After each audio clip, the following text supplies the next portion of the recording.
जय श्री कृष्ण। अथ श्री आश्विन शुक्ला पापांकुशा एकादशी कथा। युधिष्ठिर बोले, हे भगवान, आश्विन शुक्ल पक्ष की एकादशी का क्या नाम है, सो कृपा करके मुझसे कहिए। श्री कृष्ण बोले, हे राजन, इस एकादशी का महात्म मैं तुमसे कहता हूँ। यह पापों को दूर करने वाली श्रेष्ठ एकादशी है। ये इसके नाम से ही सिद्ध है।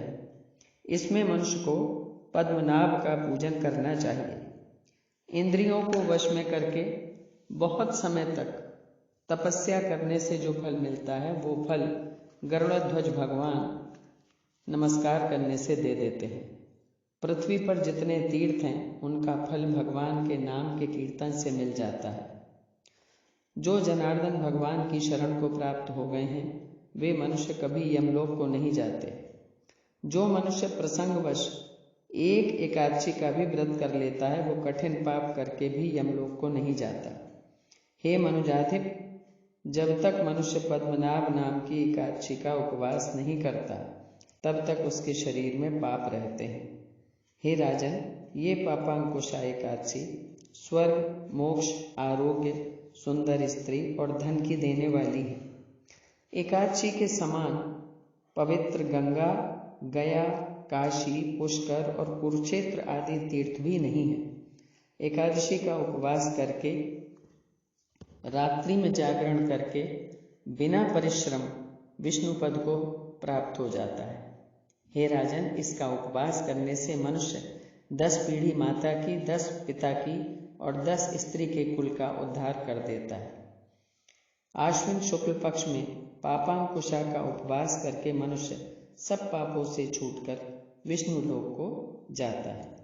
इसी संदर्भ में मैं एक कथा सुनाता हूँ कि विंध्याचल पर्वत पर एक बहेलिया रहता था जिसका नाम क्रोधन था। नित्य जीवों को मारता और अपनी जीविका का निर्वाह करता था। इसी प्रकार एक बार जंगल में घूमते घूमते उसको अंगिरा ऋषि का दर्शन हो गया जो वहां तपस्या कर रहे थे। क्रोधन उनके समीप गया, उनको नमस्कार किया। अंगिरा ऋषि ने उसको आशीर्वाद दिया और उससे आने का कारण पूछा तो उसने कहा कि ऋषिराज, मैं तो बहेलिया हूँ, सारा जीवन जीवों को मारते हुए बीता है। अपने परिवार के भरण पोषण के लिए मुझे ये निम्न कार्य करना पड़ता है और ये इसके अलावा मैं दूसरा कोई काम नहीं जानता हूँ। लेकिन मुझे मन में बहुत ग्लानि है कि मैंने निरपराध जीवों को मारा है और आज तक ऐसा पाप कर्म किया है। मुझे तो मुक्ति तो बहुत दूर की बात है, मुझे तो कोई गति ही नहीं मिलेगी इस जीवन में। अंगिरा ऋषि ने जब उसको इस तरह पछतावा करते हुए देखा तो अंगिरा ऋषि ने उसको बताया कि आश्विन के शुक्ल पक्ष में पापांकुशा नाम की एकादशी होती है।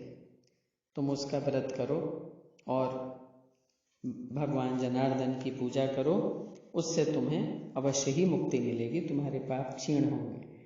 मुनि को नमस्कार करके वो वापस लौट गया और उसके बाद उसने पापांकुशा एकादशी का व्रत किया, भगवान जनार्दन देव की पूजा की। उसके मन में अंगिरा ऋषि के वाक्य से ऐसा परिवर्तन हुआ कि धीरे धीरे उसका मन जीव हत्या की तरफ से हटने लगा और भगवान की कृपा प्राप्त होने लगी।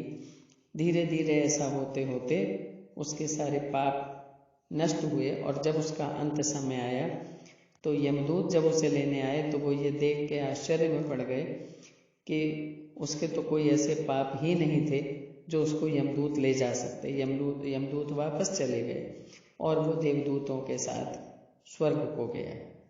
इस प्रकार कैसा भी प्राणी हो, अगर इस एकादशी का वो व्रत करता है तो वो सब पापों को नष्ट कर देती है। भगवान की अहेतु की कृपा उसको प्राप्त होती है। एकादशी जैसी पवित्र तिथि को सबको व्रत करना चाहिए भगवान जनार्दन देव की पूजा करनी चाहिए और अपनी सामर्थ्य के अनुसार दान करना चाहिए। इस प्रकार जो इस कथा को सुनता और पढ़ता है उसको वाजपेयी यज्ञ का पुण्य प्राप्त होता है। बोलो श्री कृष्ण भगवान की जय।